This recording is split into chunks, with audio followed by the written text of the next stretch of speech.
Imaginez-vous, vous êtes né orphelin. Vous ne connaissez pas votre mère ni votre père. Vous êtes passé d'une famille à une autre. Vous passez une adolescence délinquante, si ça se dit en français. Vous vous retrouvez en prison. Mais durant ces moments, c'est là où vous commencez à vous forger un mental incroyable. Et 30 ans après, vous êtes une des personnes les plus reconnues dans le monde entier. Aujourd'hui, je vais partager avec vous l'étude de physique de Kai Greene, le prédateur.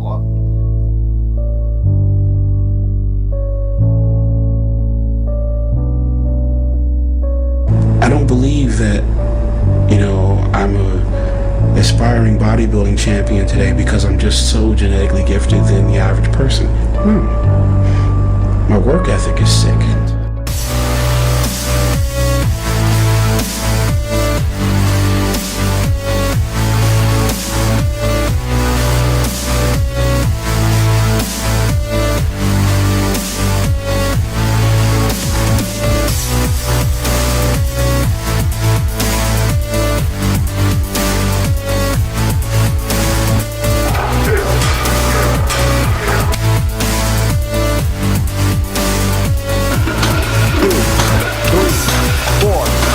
Command you to grow. I command you. Down, down, down.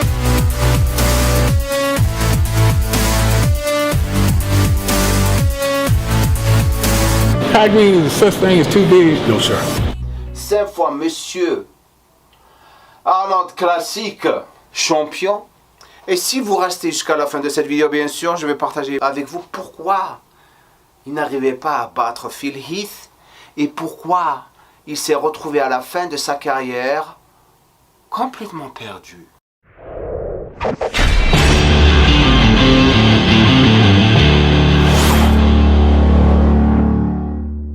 Les globistes, salam alaikum et bonjour à tous les francophones, on revient Jim Core avec votre prochaine vidéo. Merci pour tous les commentaires que vous avez laissés sur la dernière vidéo de Frank Zane. Super gentil de votre part. J'ai oublié un physique incroyable et je ne sais pas pourquoi je ne l'ai pas mentionné. Francis Benfatou, une symétrie incroyable, meilleure que celle de Bob Harris, de Frank Zane et aussi Berry DeMay.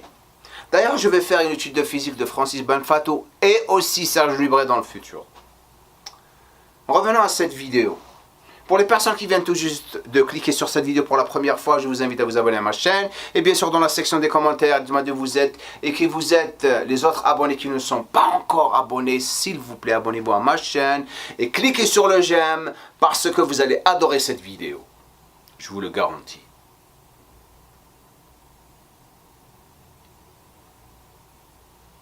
Ça arrive. Kai Greene, le prédateur. Je me rappelle de lui lorsqu'il est arrivé sur scène. Mais j'ai rien compris. Comment un physique peut être aussi énorme?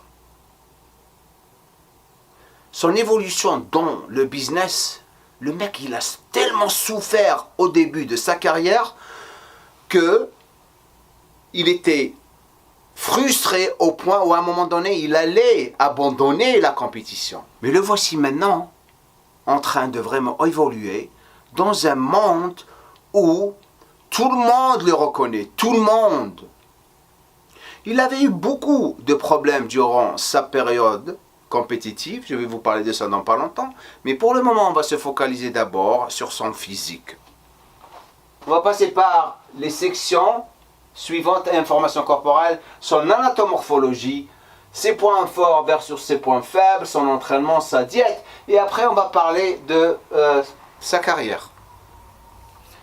Information corporelle, taille 1m75, poids du corps en compétition entre 113 et 118 kg, période non compétitive entre 118 et 125 kg. Mais comment qu'il est galbé? Le mec, il est énorme pour sa taille. Son âge, en ce moment, c'est 45 ans. Ça, c'est les titres qu'il a gagnés. New York Pro 2008, sa meilleure condition physique. Meilleure condition. Le meilleur physique qu'il a eu, c'était en 2008. ok, au New York Pro. Il a aussi gagné le New York Pro en 2011. Il a gagné l'Arnold Classic en 2009, 2010, 2016. Il a aussi gagné l'Arnold Classic Australie 2016 et Arnold Classic Brésil 2016 aussi. Il n'a jamais gagné l'Olympia, comme vous le savez, il s'est classé deuxième derrière Phil Heath, qu'il pouvait battre comme ça. Ce qu'il a détruit, c'est, bien sûr, continuer à amasser de la masse musculaire. Et comme il est petit de taille, il a commencé à aller comme ça et comme ça. Pour quelqu'un qui est petit, le plus vous amassez de la masse musculaire, le plus vous allez partir en largeur. Phil Heath, la raison pour laquelle il a battu Kai Greene, c'est son conditionnement. Et vers la fin, on voyait, comme je l'ai dit, que tout commençait à partir vers son bide et c'est pour ça qu'il a perdu l'Olympia. Le bodybuilding, c'est toujours les abdos. Le plus vos abdos sont plats et vos épaules sont larges, le plus vous allez être beau à voir. Regardez Ramy. Regardez Ramy. Big Ramy.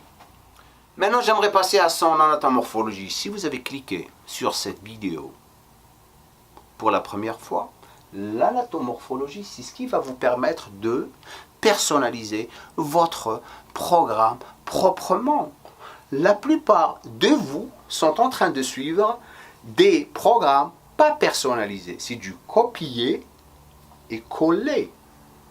J'aimerais profiter de cette occasion pour remercier toutes les personnes qui ont réservé leur séance Zoom avec moi pour découvrir comment s'entraîner proprement et personnaliser leur programme. S'il y a des personnes en ce moment qui sont intéressées à le faire aussi, vous pouvez me laisser ou m'envoyer un email au-dessous de cette vidéo pour avoir tous les tarifs. Maintenant, on revient à Kai Greene. Kai Greene, cage thoracique ample, ce qui explique les beaux pecs qu'il avait ou qu'il a. Clavicule large, fémur moyen, bassin large, il a des bras qui sont pas vraiment longs, moyens par rapport à sa taille, abdomen court, ce qui explique un tout petit peu le manque d'abdos. Aussi, calcanéum court, col de fémur horizontal, c'est pour ça qu'il a des jambes super galbées. Calcanéum court, c'est l'os du talon, c'est ce qui explique les beaux mollets qu'il a, malgré qu'il est noir. Les noirs, la plupart du temps, ils ont des mollets qui sont hauts et perchés. Ça, c'est génétique. Hein. Incroyable génétique. Maintenant, si je veux parler de ses points forts versus ses points faibles, ça, c'est par rapport à son physique, pas les autres personnes. OK? Lorsque vous regardez son physique, son dos vous tape aux yeux. Mais pas juste le dos, mais ses muscles sont ronds et galbés comme pas possible. Et ce qui l'a aidé à avoir ce physique, c'est qu'il est très très souple et c'est un danseur. Kai Greene, c'est un danseur. C'est pour ça qu'il pratiquait beaucoup ses routines de posing. C'est un super poseur aussi. Ce qui explique la souplesse. Et lorsqu'on est souple, on n'a pas trop de raideur. On peut vraiment faire les exercices proprement. On a une bonne amplitude, ce qui explique vraiment le développement musculaire qu'il a.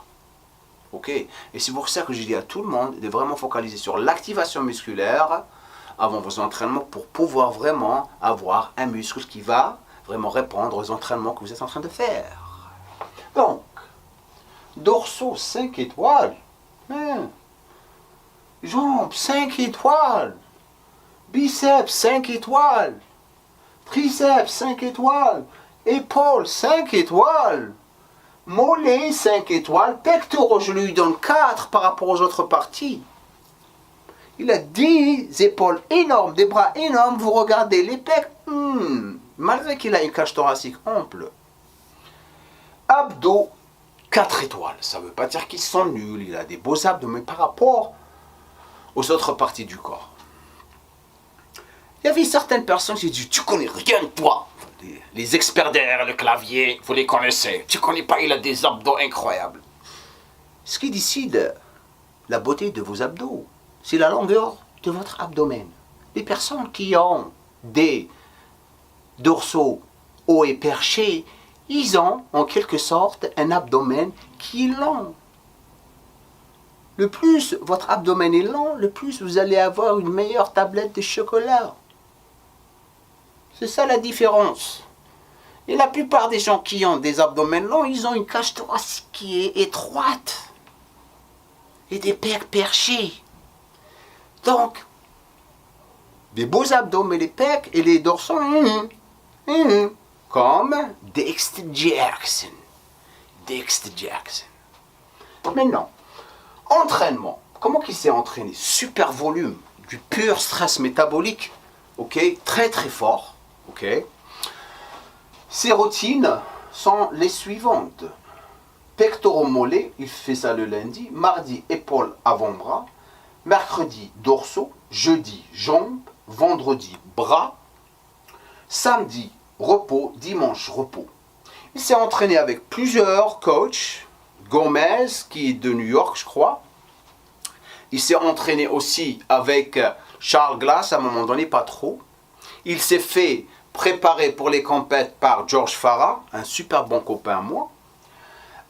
Et c'est quelqu'un qui est très très discipliné avec ses entraînements. Il fait ses abdos avant chaque séance d'entraînement. Il fait ses exercices de souplesse. Il adore faire certains squats. Mais il a une aura, si vous dites une aura, je crois, qui est un tout petit peu intéressante, mystérieuse. C'est un artiste, Kai Greene, avec tout ce qu'il fait. Et des fois, lorsqu'il commence à parler, il veut jouer le philosophe, il se perd sur les choses qu'il est en train de dire. J'étais en train de regarder une interview avec lui, il a commencé à parler, je dis, oh ça c'est intéressant, après je dis, quoi? Il met 10 minutes pour répondre à la question. Il part, je sais pas où. Moi, Kai Greene, pour moi, c'est quelqu'un qui a galéré pour arriver là où il est arrivé. Ok. Les gens s'identifient tellement à lui qu'il a gagné une base de followers énorme. Et lorsqu'il a commencé à gagner cette base de followers qui est énorme, il a commencé à avoir quoi? Les managers, et les représentants, et une team qui fait les choses pour lui.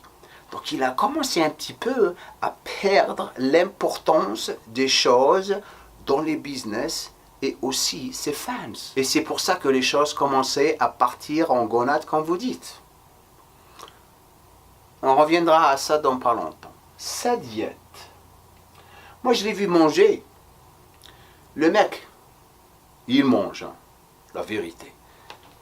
Et ça, c'est juste un exemple de diète en prise de masse. 12 blancs d'œufs, 2 toasts, 1 fruit, 50 g de fromage, 2 dosettes de whey, 100 g de myrtille, 20 amandes, 150 ml de lait d'amande, ça c'est une collation. Repas 3, 170 g de steak, une tomate, un concombre, d'après ce qu'il a écrit. Repas 4, 170 g de poulet, 100 g de quinoa et des fruits. Repas 5, 140 g de thon, 120 g de code, 2 patates douces et 4 asperges. Moi, lorsque je l'ai vu, il mangeait plus que ça.